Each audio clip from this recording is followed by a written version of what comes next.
أعوذ بالله من الشيطان الرجيم بسم الله الرحمن الرحيم الحمد لله رب العالمين إله الأولين والآخرين والصلاة والسلام على أشرف المرسلين محمد بن عبد الله وعلى آله وأصحابه والتابعين لهم بإحسان إلى يوم الدين رب اشرح لي صدري ويسر لي أمري واحلل عقدة من لساني يفقهوا قولي واجعل لي وزيرا من أهلي هارون أخي أشدد بي أسري وأشركه في أمري كي نسبئك كثيرا وأذكرك كثيرا إنك كنت بنا بصيرا قال قد أوتيت سؤلك يا موسى أكيولون أسي تورو كتورو جفون أسواجوا أغاوا النبي محمد صلى الله عليه وسلم لينا لا كبو أتورو كتورو جفون بوا صحابة وتابعين إدري وتابعين eder gbogbo àwọn afayin kọ̀kan atan kan kewu bàbá wa Alhaji Àgbà Sheikh Kamaluddin Al-Adabi rahimahullahu ta'ala bàbá Sheikh Adam Abdullah Al-Ilori tagamadahu bi rahmati eder gbogbo àwọn afa wa Sheikh Abdul Fattah Yasin Sheikh Suleiman Abdullah rahimahumullahu jami'an àwa kí àwọn tó kù fún wa lókè pé bàbá Mudir al-Markaz Sheikh Habibullah Adam Abdullah Al-Ilori eder bàbá wa Khalifa Al-Adabi Ọlọ́run bá ṣàlékún ẹ̀mí gbogbo fún gbogbo wọn baba Sheikh Daoud Alfanla ederi àwọn afa ene ko kan aza wassalamu alaikum wa rahmatullahi wa barakatuh. Eléyìí ni fídíò ìpèrè ni sí àkíyèsí ke kọ́kọ́ gbé látọ̀dọ̀ àwa Adabiya alákọ̀ọ́kọ́ ó ní pé nínú ìjà tí máa le jù tí máa da ọmọ yaruju tó burú jẹ́ kí ọmọ mùsùlùmí máa ṣọ́ra fún jù láyé ona ni kíjà ọmọ wà láàrin Markazi àti Adabi torí bí méjì ti wà bí Safa wal Marwa ni bí Makkah àti Madina ni bí ìbejì ni táyé kan tí a lè yà kan fún kan tá bá wò láàrin àwùjọ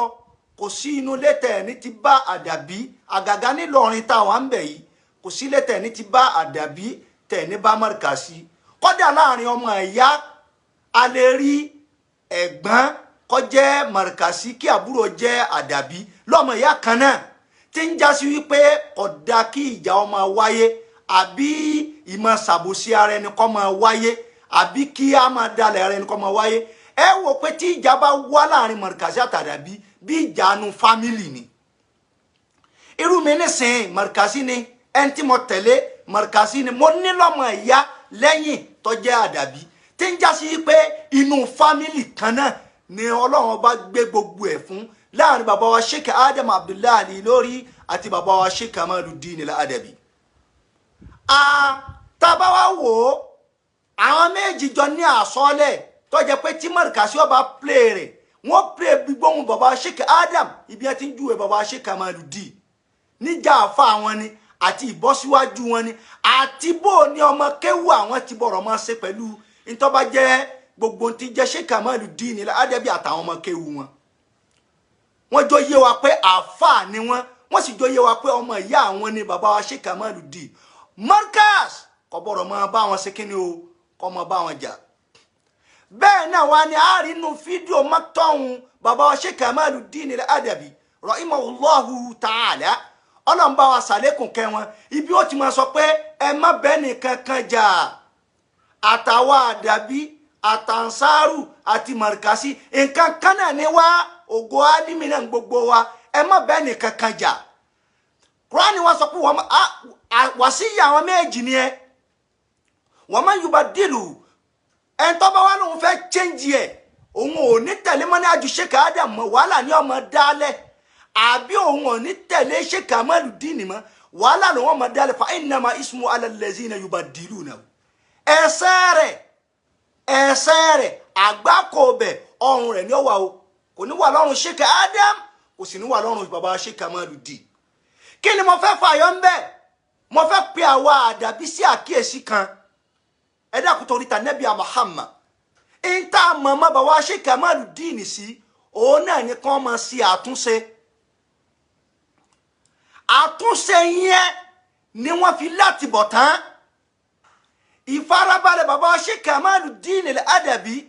tá a bá nínú wà wọn ẹ̀rí pé ń jọ tọ́lọ́ ọ̀rọ̀ yàn Nabi Muhammad sallallahu alayhi wa sallam ìwà lọ́lọ́run fi ròyìn rẹ̀ ó jọ yẹ wa pé wa innaka la'ala khulqin azim. Ìwà yẹn la wá mọ̀mọ́ bàbá wa Sheikh Kamaluddin. Àmọ́mọ́ wọn buhaya wọ́n sì bá lọ lé bọ́lọ̀ Ọlọ́run sì tú àṣírí wọn lẹ́yìn ìgbà wọn sí mọ́ pé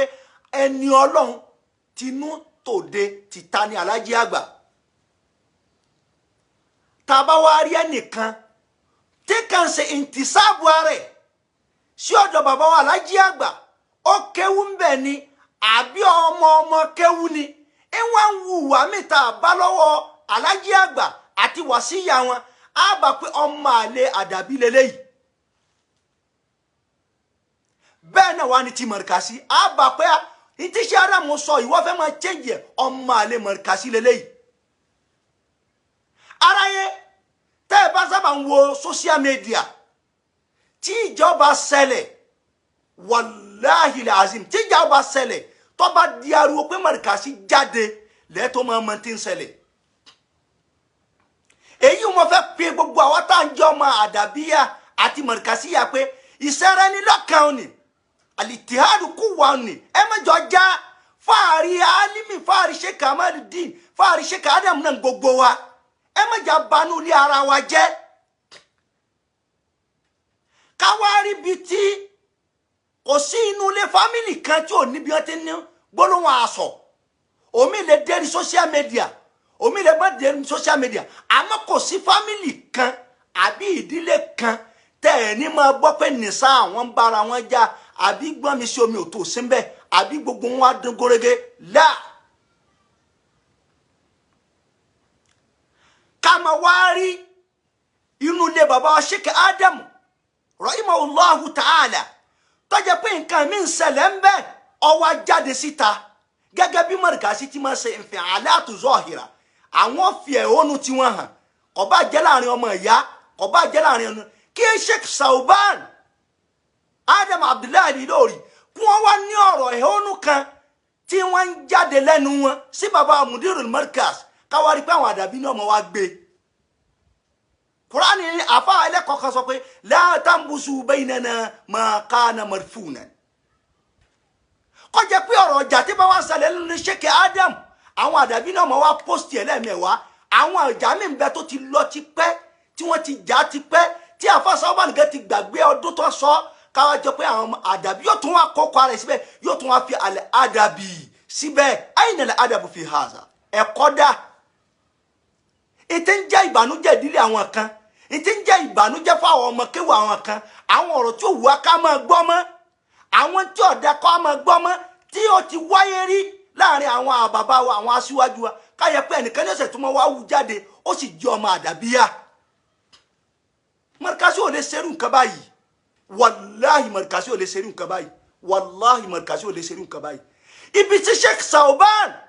tí wọ́n ti ń sọ̀rọ̀ sí bàbá Mudirul Markaz ipe ẹwu alátẹnujẹ ẹwu alákúnjẹ ẹwu aláburú ẹ̀dá tí ń pẹ nìkan ní Fárúkù Fìráàkù ẹni tí bàbá rẹ̀ da ìlú Ìlọrin rú ẹni tí bàbá rẹ̀ ba ìlú Ìlọrin jẹ́ káwá jọ pé òun ni Mudirul Markaz tó bú bẹ́ẹ̀ ètò wọn gbòó lọ́wọ́ ẹ̀ ń gba dọ́là ń gba kínní àwọn ọ̀rọ̀ tí ó ní agbá tí ń jáde lẹ́nu Sheikh Sauban sí bàbá Mudirul Markaz tó jẹ́ pé bẹ́ẹ̀ bá bẹ̀rẹ̀ gan àwọn náà lè mọ̀ràn tí ọdún tó sọ ọmọ àṣẹ wa ń rí ẹnìkan tí wọ́n ń gbé jáde ìwà kíni ká pélé yìí ṣé ìwà àwọn ọmọ kéwú gidi ní àbí ìwà ọ̀dàlẹ̀ èèyàn àbí ìwà ọmọ tó ló pèrè ní adábí pòun lẹ́kọ̀ọ́ kí ló ní táwọn fẹ́ máa ju padà ìsì àárín píìsì àrínú ìlú tí ẹnìkan bá wá jáde tó bá wá di ọ̀rọ̀ tí ọ̀mọ̀rọ̀ gbé kalẹ̀ tí wọ́n ń sọ̀rọ̀ ṣàkàṣàkà wọ́n wà láwọn Markazi tí wọ́n pọ̀ àṣàpọ̀ ó ń pèrè ní adábí ẹlẹ́kọ̀ọ́ ṣé ọkọ̀ ló kù rọ́ṣmù nìkan àwọn arí ọ̀pọ̀ ẹlòmínísìn mà bá kí àṣẹ́hùn mínú illa rọ́ṣmù ọkọ̀ nìkan ló kù lára ẹlòmí ìwà kátó nǹkan ṣe tí bàbá Alhaji àgbà ní tí wọ́n fi ní àtibọ̀tán kò sí lára ọmọ mi ìwà ẹ̀kọ́ àwùjọ kọ́ má bàjẹ́ ẹ sáà máa ṣe nǹkan pẹ̀lẹ́pẹ̀lẹ́ kò sí lára ọmọ ẹlòmí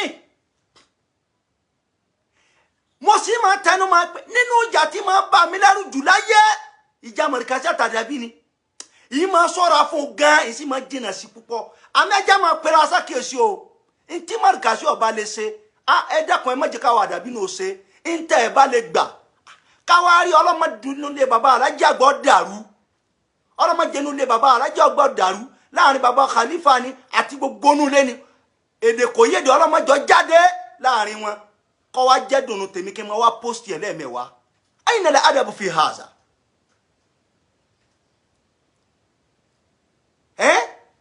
ara yín nínú àwọn observation kẹ́tí mo fẹ́ kọ́kọ́ wọnú nínú observation ẹlẹ́ẹ̀kejì tẹ́ bá rí ọ̀pọ̀ àwọn tí wọ́n ń fún Mudiru ní èsì jù tí wọ́n ń sọ àgbákò ọ̀rọ̀ sí Mudiru jù wallahi lazim ọ̀pọ̀ wọn àdàbí ni ṣé abá bẹ́ẹ̀ lọ́wọ́ bàbá Alhaji Àgbà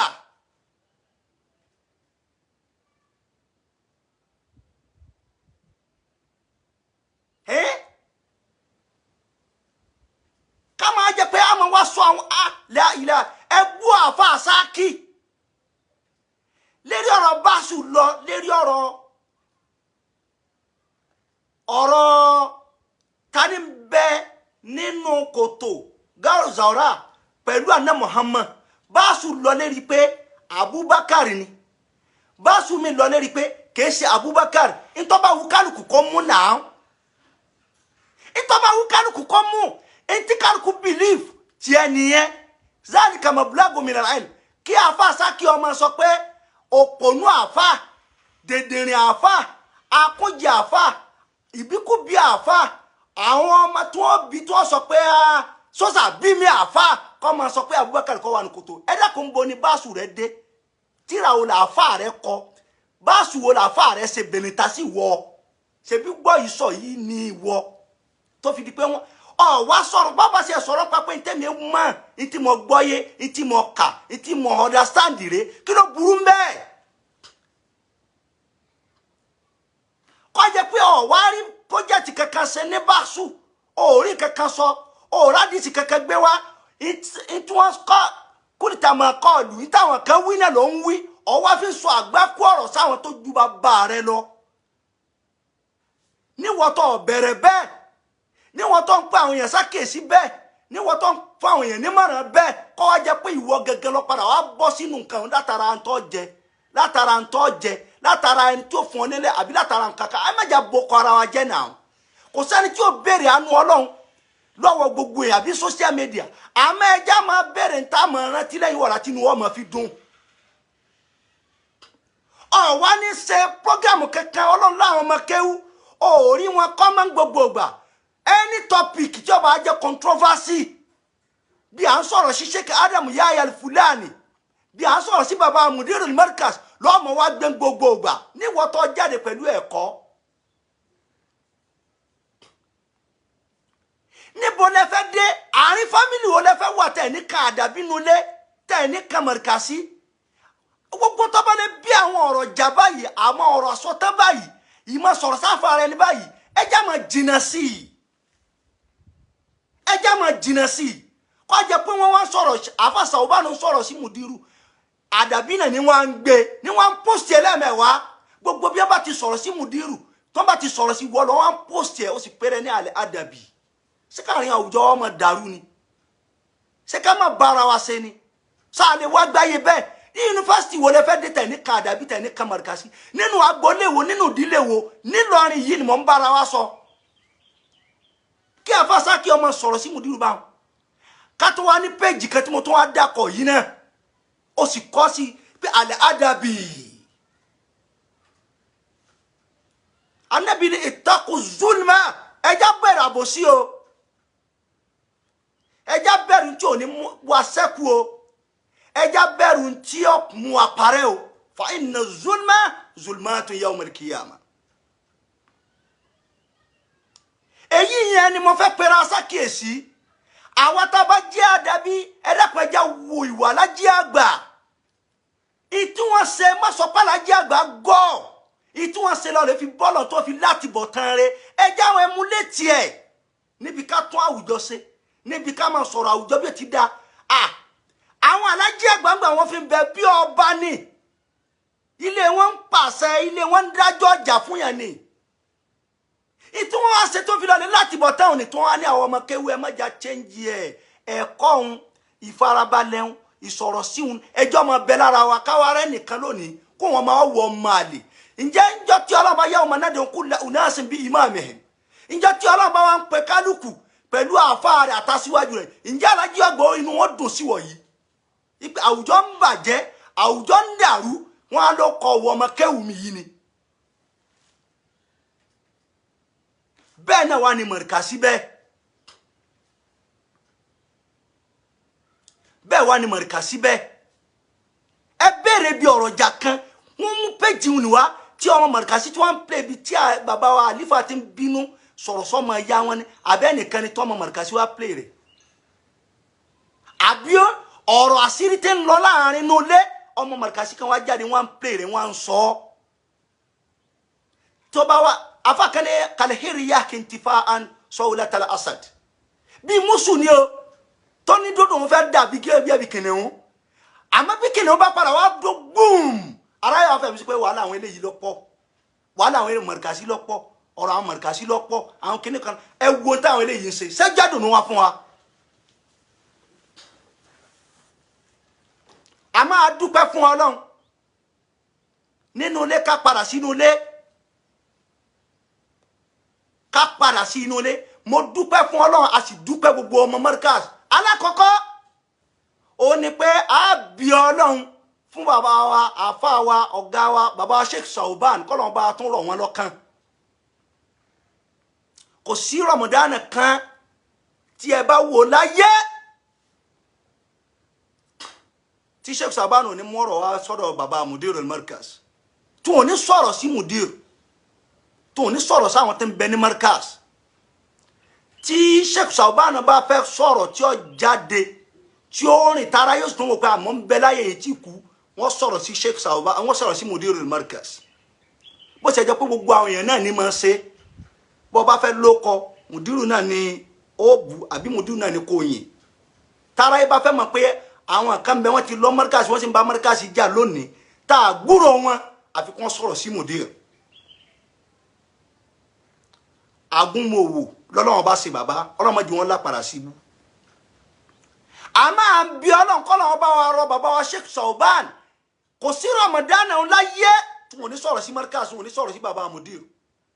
èyí wọn máa jẹ́ bànújẹ́ fún mi lọ́dọ̀ ọmọ tí àfáà tí ẹ à ń kọ péjì wọn àbí tí tó ní à ń du péjì wọn lọ́wọ́ pé ó fi hàn wọn ni fi kọ́mẹ̀ntì hàn wọn ni pé ọ̀rọ̀ yìí máa pọ̀ èpè yìí máa pọ̀ kọ́dà ara yìí fẹ́ rí yín nírì ọmọ Sheikh Adam ọwọ́ tí ń bẹ lára yín ara yóò rí mọ́ àtẹ̀jẹ̀ tí ń bẹ lára yín àmọ́ èmi ń bí Ọlọ́run á sì máa fi Al-Qur'ani bí Ọlọ́run kọ́lọ́run bá wa tó kọ́lọ́run bá wa rọ̀ wọ́n gbogbo ń tọ́lọ́run bá ṣe fún wọn kọ́lọ́run mọ́jọ́ bàjẹ́ kó tún bá wa rọ̀ wọ́n àwọn aláburú yanu lẹ̀ púpọ̀ láti fẹ́ kí àárín Markaz ọmọ tó àbí àwọn ọmọ Sheikh Adam wàláhì làzìm tí gbogbo ṣe máa sọ náà abiọlọ mbẹ ẹ̀kejì àtún abiọlọ á sì kí bàbá wa àgbà bàbá Alágége nínú tó ń ṣe tí ń dùn mọ́ mi jù láyé òní pé wọn è bójú wẹ̀yìn ipa àwọn fẹ́ fún Sheikh Sauban lésì gbogbo wọn bá sọ nù Ramadan ni wọn bá sọ lẹ́yìn Ramadan kódà kí wọ́n jókòó kẹrí ọ̀tá Markaz ẹni tí ń sọ̀rọ̀ sí Markaz ń gbogbo gbà kí bàbá orí ibi títí ń sọ̀rọ̀ sáwọn bẹ́ẹ̀ àbí tó jókòó ti Sheikh Sauban wàláhì bàbá yìí fún wọn lésì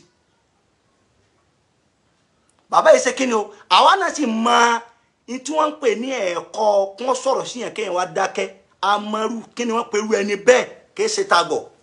káwùjọ má bàjẹ́ sí i lọ láàfin bẹ́ẹ̀ náà bàbá Mudirul Markaz ọlọ́mọdé wọn lápàdà sí i ìdákẹ́ wọn sukutu an ijabati Sheikh Sauban wallahi khairun lana ìdákẹ́ wọn oore lọ́jẹ́ fún àìdùnnú ló sì jẹ́ kọ́dà bàbá Sheikh Adam ni wọ́n máa dùn kọ́lọ́mọdé wọn lápàdà sí i a sì máa bí ọlọ́run bàbá Sheikh Sauban Ramadan ta tó ṣe lọ yìí wọ́n tún ní tó sọ lẹ́rìsìrìsì nígbà tí gbogbo kò sẹ́ni tí ò gbọ́ before kò sẹ́ni tí ò kánú tafsir kò sẹ́ni tí ò gbọ́ pé Abubakar ni ọwọ́ àánú ẹ̀ èèyàn mélòó ló ní Sahih Bukhari lọ́wọ́ ọmọ sáàkì ẹranko yìí ǹjọ́ ní Sahih Bukhari lọ ǹjọ́ rírí ǹjọ́ kárí ọ̀tọ̀ lẹ́ni tí ń gbé ọ̀rọ̀ ìjà Markazi ní péjì o ìran ẹ̀yìn òyìn pé wọ́n ṣàkíyèsí ọ̀tọ̀ wá ní sáàkì tóun máa ṣe fídíò tiẹ̀ ǹjọ́ ní Sahih Bukhari àdìsí méjì tí wọ́n gbé wáyìí tó fẹ́ máa mú aṣọ pé ẹja wa fura sí àdìsí tó yẹ pé Sahih Bukhari bá ní asaqul kutub ba'da kitabillahi ipò ńlọ dáa jù nínú tírà àdìsí àná Muhammad lẹ́yìn Al-Qur'an ní Sahih Bukhari ẹja wa wo àdìsí méjì ǹjẹ́ jọ yé wa pé àwọn tó ṣe báṣù nípa pé Abubakar ti wà ní Madina kánẹ́bí ò tó dé àwọn náà rọrọ̀ sọ túrò àdìsí tó rà gbá pé àdìsí Sahih ni kí ló mú gbogbo àwọn àdìsí náà wọlé látijọ́ yìí kí ló mú wọn má lè jáde lérí Ṣíà wọn wá ń ṣe fídíò bó làwọn Ṣíà ṣe máa kírun àwọn èèyàn challenge pé ẹ jáde lérí àdìsí méjì ẹnìkan fọ́ọ̀lù pé àdìsí kan náà ni tí ń já sí pé Abubakar ti dé Madina kánẹ́bí ò tó dé bẹ́ẹ̀ àbí bẹ́ẹ̀ kọ́ àní ẹnìyẹn sì dúró lérí challenges ń dì sí pé nínú Bukhari ó yẹ jáde táyẹ pé tòótọ́ Sahih Bukhari bá jẹ́ tírà tó gbádùn tòótọ́ o ẹ sì bìlífù ẹ̀ akọ̀ ayẹkẹ́ máa wá dá òtún pé Abubakar ti dé Madina bó ni Abubakar ṣe wà ní Madina tó yẹ pé òní ó tún wá wà pẹ̀lú ànábì ìwọ̀n ń bèrè lọ́wọ́ Sáàkì kéwù kí làáfà rẹ kọ́ ìgbà pé kéwù rẹ àti sọ̀rọ̀ sí rẹ àti làákàyè mọ̀ pé kéwù rẹ ò jèdò wọ́n wí wọ́n sọ ló ń tú ìrọ̀bọ ní tafasirul kutub gan kutub tafasir ìrọ̀bọ ní gan wọ́n wí wọ́n sọ ò ní Sahih Bukhari láyé kọ̀ọ̀ká kára yóò gbọ́ pé ìwọ náà ṣe bá sùn ara pé wọ́n wí wọ́n sọ ni ọ̀wárí nǹkan kan sọ lélẹ́rí àfẹ́bù ṣé ọmọ Markazi kan lè kàn gbé fídíò Khalifa baba Alhaji Àgbà lọ́mọ Markazi gidi lọ́mọ Markazi gidi tó sì ní tó ń wá àtibọ̀tán tó sì fẹ́ sẹ́kù kọ́ ọmọ wa sọ àgbákò lápẹ́ àgbà Alhaji Àgbà Khalifa baba Alhaji Àgbà la sọ́wọ́dù kan kọ́ máa sọ pé àwọn òpònú Khalifa àwọn tí ò ní láti bọ̀tán àwọn ìbíkúbi ọmọ àwọn tí ọmọ múni bẹ̀rẹ̀ pé sẹ́sà bí mẹ́ẹ̀ ayna al-adabu fi haza dábàgbà wọ́n sọ pé ìzà nasala al-qada daqa al-fada ìgbà àgbákò wa sọ ilẹ̀ sí ọ nísìnyí mélòó lórí ọ béèrè ìgbà tí àdánwò dé nísìnyí mélòó ló bí ọ béèrè ẹlòmíì Kùránì ní wala tulqu aydiyakum ila ta'alu wala tulqu bi aydikum ila tahaluka ẹ má fọwọ́ yín fa ìparun ẹ má fọwọ́ yín fa àgbákò ẹ má fọwọ́ fa ǹjọ́ bá yẹn jẹ́ afáàní wala taktub bi khatika ghayra shay'in yasurruka fil qiyamati an tarahu aw in tarahu àwọn fídíò tá ń ṣe yìí gan àwọn ayọ́lọ́njẹ́ mi wọ́n gùn á padà mọ wọlé yìí wọ̀dà tí ẹlòmíì ọmọ bàjẹ́ pé èmi náà mo sì sọ̀rọ̀ yìí èmi náà mo sì wí ló fi dá kéèyàn wà very careful pẹ̀lú tí ọba sọ nípìnlẹ̀ báyìí tí gbogbo ẹ bá ń dàrú báyìí èèyàn mélòó kọ́ ọmọ kéwọ́ wá jáde nínú Markaz kọ́ àpẹẹrẹ ní Markaz ọmọ Sheikh Adam kọ́ wa máa sọ pé òpònú bá ẹ̀ ń tẹ̀ ẹ́ lé gbà kò ní bọ́m̀bẹ́ o kí ló burú mùdírò bu ẹnìkan ntí mo rí pẹ̀lú hadith mo kà òun ni pé Abubakar kọ́ wà pẹ̀lú ànábì ntẹ́mi ká Abubakar ló wà pẹ̀lú ànábì kí ló burú ń bẹ́ àìlẹ́kọ̀ọ́ àìlọsíwájú ìyàtọ̀ jẹ́ wọn látò kó tó fi rẹ́kọ̀ọ́ ká de jamia kí wọ́n lọ lè wo bọ́n ti máa ń ná kọ́ṣà bá sùn òun lọ ń bẹ lára àwọn ọmọ tó fi dàgbà bẹ́ẹ̀ man shaba ala shay'in shaba alayhi ọmọ tó bá ti lè bí pẹ̀lú àìmọ̀ kan tí wọn ò rí lè kéwú gidi fi sí tí wọn ò ráfà gidi tó mọ kéwú jìndò tí ọkọ kéwú bọ́ọ̀nù ti dàgbà ní tí ọmọ kọ́ yẹn sanawi ss ni eléyìí lè wọ̀ ní Sáàkì sọ lè wọ sanawi kọ́ yẹn àmọ́ social media ti sọ kálukú dàáfà ó ti sọ kálukú dẹgbẹ́ ó ní Bukhari kọ́ jáde kọ́ wá fi Al-Qur'an bu wa pé Bukhari tòun rèé tóun sì ń kárì kí ló gbọ́yé kọ́ ọmọ wa sọ̀rọ̀ ṣé àìlẹ́kọ̀ọ́ yẹn sọ ma Markaz kan lè ṣe sí ọ̀dọ̀ yín bẹ̀ yẹn ẹ sì máa claim orúkọ ẹ lo ìtì bẹ́ńbẹ́ Ọlọ́run bùn bàbá wa Alhaji Àgbà ní ẹ̀mí gúngùn gan Ọlọ́run bùn wọn ní ẹ̀mí gúngùn débi wípé àtọmọkéwú yóò rí wọn láyé pé yóò rí nǹkan mú lára wọn nínú wà tí nínú àtúnṣe ṣebí àǹfààní tẹ̀mí wọn fi gùn náà nìyẹn kí wàá lélẹ́yìn wo ẹni bí ọkàn wa claim wọn kọ́ la shay'an illa ar-rasm kò sí nǹkan kan ọkọ nìkan wọ́n náà lè kọrin ẹ̀yìn dá àwùjọ rú wọ́n náà lọ ń sọ̀rọ̀ àwùjọ wọ́n náà lè ń post ẹ̀ afẹ́lẹ́ kọ́ni látàmbùsù baynana ma kana marfuna níta ti bò àbí tó ti bẹ́ẹ̀ tọ́lọ́run bá ti bá yanjú ẹ̀ èyí sẹ̀ tún wọn wú jáde kí ni ká pé yín innal munafiqina fi darkil asfali minan nar ẹ gbà pé gbogbo àwọn tó bá ṣe báyìí tó ń fẹ́ káwùjọ mọ̀ dàrú àgbákọ̀ọ̀bà aláyàtàlìkìyàmọ̀ o àkíyèsí wọn fẹ́ ìjọ àwa tọ́ ẹ pé tó bá wá dìjà tán ẹ wo ìgbàjà àfa Kamilu àti àfa wa Yasalunaka ìgbà tí àfa Kamilu kọ́kọ́ sọ sáráyé jáde ìgbà tábà Yasalunaka jáde ó di ariwo pé wà láwọn mọ̀lẹ́kà sí pọ̀ irú rẹ̀ náà tún lélẹ́yìí àwọn kan ṣe báyìí àwọn kan kọ́mẹ̀ntì bẹ́ẹ̀ àwọn kan sọ̀rọ̀ bẹ́ẹ̀ tí ẹnìkan bá sọ̀rọ̀ kẹsì mọ́ni àjùrẹ́ nu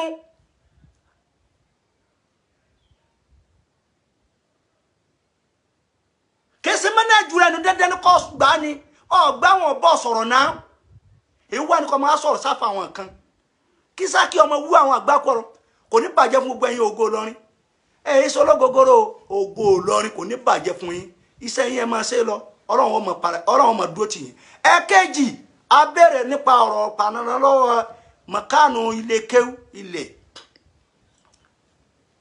a sì post àkáǹtì a sì tún sọ̀rọ̀ nípa rẹ̀ bọ̀tọ́ Ọlọ́run ò tí ì fún àwọn èèyàn wá yọ̀dá lẹ́yìn ẹnìkan tó send 5,000 wọ́n sì kọ́ sí àmọ́ Ọlọ́run ò tí ì fún àwọn èèyàn wá tó tún wí padà pé torí ànábì Muhammad ọ̀rọ̀ lé kéwú ọ̀rọ̀ mọ́sálásí náà ni alhamdulilayi gbogbo yín náà mọ̀ pé ń ta kọ́ àwọn ọmọ wa àti ńlá àwọn ọmọ kọ̀ọ̀kan bọ́ọ̀lù àti wá fẹ́ ní mọ̀kánù àtọ́rí pé ń jọ́ tọ́lọ́ ọ̀sán náà nẹ́bí Idris àyèlè yẹn kọ́kọ́ ní kó tó lágbèga lọ́lọ́wọ́n fi sọ fún pé wa rafa'nahu makanan aliyyan bẹ́ẹ̀ bá rí nǹkan kọjọ àfi kí bíúdì náà wà kí ilé ọ wà agbára ti ń kọjá kíní yẹn pẹ̀lú bí Nàìjíríà ti ń lọ a sì láwọn alárànṣẹ́ aláwọn olólùfẹ́ aláwọn èèyàn tó dé yẹn ẹ dàpọ̀ ẹ sọ wa ní love lérí ẹ torí tànẹ́bí Muhammad wàláì 5,000 láàrí a sì nídìí owó lẹ̀ yìí torí tànẹ́bí Muhammad tá a ṣe fídíò rẹ̀ tẹ́sí bá a dúpẹ́ Ọlọ́run ọba tètè ń kún kálukú bọ̀ látàní kò ní parẹ́ lẹ́yìn wa 14 13 44 1949 Access Bank 14 13 44 1949 a tuntun kọ síbi kọ́mẹ́ǹtì a tún gbé sí kíní ẹ dẹ́kun torí tànẹ́bí Muhammad àìnúna bí àwọnìlá ẹ ràn wá lọ́wọ́ Ọlọ́run ràn yín lọ́wọ́ ẹ dúró tàwa náà ẹ sí wàláhì nínú oore téèyàn máa ń ṣe fún yàn tí ọmọ rántí lọ láéláé ilẹ̀ ilé kéwù bẹ́ẹ̀ à ń bá yàn kọ́ mọ́sáàsì bẹ́ẹ̀ à ń bá yàn kọ́ lé kéwù bẹ́ẹ̀ ó ní mo wá ń fẹ́ láti jọ́ yìí mo mọ̀ọ́sẹ́ wa ń béèrè lọ́wọ́ wa pé ẹ ràn wá lọ́ lérí ẹ̀ wàláhì tí ń bẹ́ẹ̀ gbà yà wá lọ́ yìí ìrànlọ́wọ́ lérí ọ̀rọ̀ ọ̀lẹ̀ kọ́lọ̀ mọ́ padà lẹ́yìn gbogbo yín kọ́lọ̀ mọ́ jẹ́ alápadà síbi èdè gbogbo àwọn tó tún máa wò á kọ́ síbi kọ́mẹ́ǹtì á sì kọ́ síbi torí ànábì Muhammad ẹ dákun ìràn wá lọ lérí ẹ ìntàfẹ́ kọ́ mọ́ wà ọ̀dọ́ náà la lè fi ṣe jáfa ọ̀dọ́ náà la lè fi ṣe jáfa la lè gbádùn ọmọ ní kíkọ́ ọ̀dọ́ náà ni Nàìjíríà ní ẹkọ́nọ́mì rẹ̀ ṣe ń bàjẹ́ lọ jojoojúmọ́ yìí tó ju agbára wa lọ láti sọ pé àìnú náà bí àwọn nílà rìjálùlá à ń pè yẹn ràn wá lọ́wọ́ Ọlọ́run ní jẹ́ lápadà síbú 14 44 19 49 14 13 44 1949 Access Bank wassalamu alaikum wa rahmatullahi wa barakatuh a máa rí nínú comment a sì máa rí nínú page a wíńjọ ni àtuntun wínú àtìrà àwọn èèyàn bàbá ra àwọn èèyàn dandan social media ò ṣe parọ́ o ipe wọn fún wa kan báyìí àwa lè sọ social media ò ṣe parọ́ o ẹ ràn wá lọ́wọ́ ni wassalamu alaikum wa rahmatullahi wa barakatuhu.